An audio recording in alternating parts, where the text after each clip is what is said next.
حضرت سیدہ فاطمہ الزہرا رضی اللہ تعالی عنہ کے گھر کے قریب سے گزرے تو حضرت امام حسین کے رونے کی آواز آ رہی تھی، تو آقا کریم علیہ السلام نے فرمایا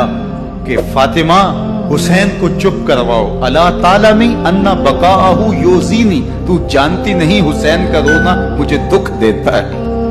حسین ابن علی کو حضور رونے نہیں دیتے تھے، ان کو دکھی نہیں ہونے دیتے تھے، کیونکہ رسول اللہ صلی اللہ علیہ وسلم جانتے تھے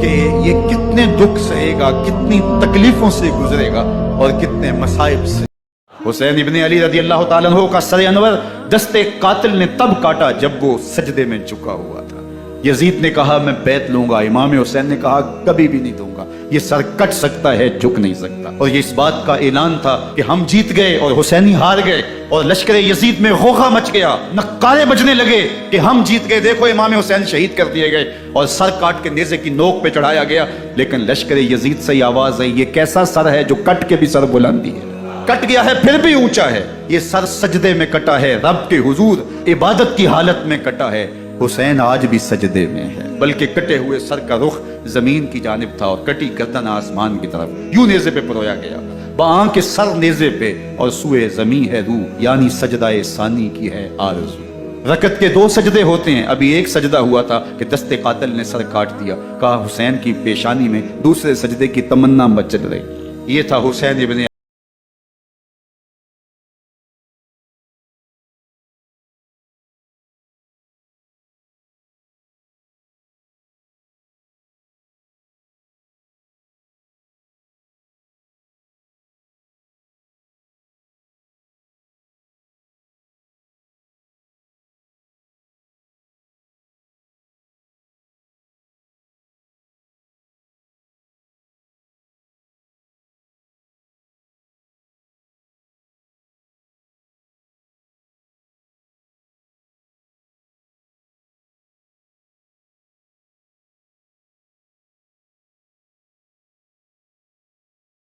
جو لوگ کہتے ہیں امام حسین کربلا میں کیوں گئے، میں انہیں کہتا ہوں امام حسین حضور کی گود کے پالے ہوئے تھے، کمزور ایمان والے نہیں تھے کہ دل میں ہی کڑتے رہتے اور ظلم کو اور جبر کو اور زیادتی کو اور ناانصافی کو ہاتھ اور زبان سے نہ روکتے۔ حضرت امام حسین کے خطبے دیکھ لیجئے، قدم قدم پہ خطبے دیے۔ آپ نے فرمایا میں سیر سپاٹے کے لیے نہیں جا رہا اور نہ ہی میں تخت و تاج حاصل کر لوں گا، میں اپنے دادا کی امت کی اصلاح کے لیے جا رہا ہوں۔ جب شریعت کا مذاق اڑایا جا رہا ہے،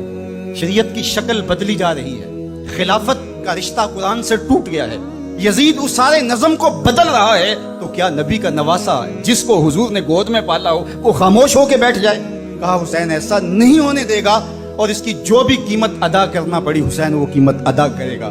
اگر حضرت امام حسین رضی اللہ تعالیٰ عنہ اس وقت کربلا کے تپتے ہوئے ریگزار میں اپنی قربانی پیش کر کے جبر کا راستہ نہ روکتے، اسلام کی یہ شکل جو آپ کو دکھائی دے رہی ہے یہ موجود ہی نہ ہوتی۔ سیدنا علی المرتضیٰ رضی اللہ تعالی عنہ رب سے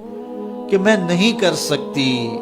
نماز روزہ اور یہ امور نہیں بجا لا سکتی، بچوں کا بوجھ اتنا ہے، ان کی تربیت اور ان کو کھانا دینا، ان کو دودھ دینا، بار بار جو ہے وہ ان کا لباس تبدیل کرنا، کب وقت ہوتا ہے، میرے کپڑے بھی ناپاک ہو جاتے ہیں، تو کیسے میں ان کو جو ہے بچوں کو کروں اور اس کے بعد عبادات بھی وقت پہ کر سکوں، تو یہ بڑا مشکل ہے۔ وہ حضرت سیدہ کو دیکھیں کہ آپ اپنے کندھوں پہ مشکیزہ بھی اٹھا کے لاتی ہیں، چکی بھی پیستی ہیں، بیٹوں کی تربیت بھی کرتی ہیں، شوہر کی خدمت بھی کرتی ہیں، اور مصلی بچھا کے جب کھڑی ہوتی ہیں تو ساری ساری رات قیام میں، کبھی رکوع میں، کبھی سجدے میں گزر جاتی ہے،